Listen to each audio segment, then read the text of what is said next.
بسم اللہ الرحمن الرحیم۔ السلام علیکم ورحمۃ اللہ وبرکاتہ۔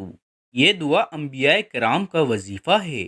اللہ کے پیارے نبیوں کا یہ طریقہ تھا کہ جب انہیں کوئی مشکل پیش آتی یا کوئی پریشانی آتی تو اللہ کی طرف رجوع کرتے، اس پر بھروسہ کرتے اور کامل یقین کے ساتھ اس دعا کا ورد کرتے۔ حضرت ابن عباس رضی اللہ تعالی عنہ روایت کرتے ہیں کہ اس وقت جب حضرت ابراہیم علیہ السلام کو آگ میں ڈالا گیا، انہوں نے اسی دعا کی تلاوت فرمائی۔ یہ حضرت ابراہیم علیہ السلام کا اللہ پاک کی رحمت پر یقین کامل اور اسی دعا کی برکت تھی کہ وہ اتنی بڑی آگ جو میلوں پر پھیلی ہوئی تھی حضرت ابراہیم علیہ السلام کے لیے گلزار بن گئی۔ روایت ہے کہ حضرت یوسف علیہ السلام کو جب کنویں میں ڈالا گیا تو آپ نے یہی دعا پڑھی اور دعا کی برکت سے اس کنویں کا نمکین پانی میٹھا ہو گیا اور اللہ تبارک و تعالی نے کنویں سے نکلنے کے اسباب بھی پیدا فرما دیے۔ حضرت ابن عباس رضی اللہ تعالی عنہ نے فرمایا کہ یہی کلمہ حضرت محمد صلی اللہ علیہ وآلہ وسلم نے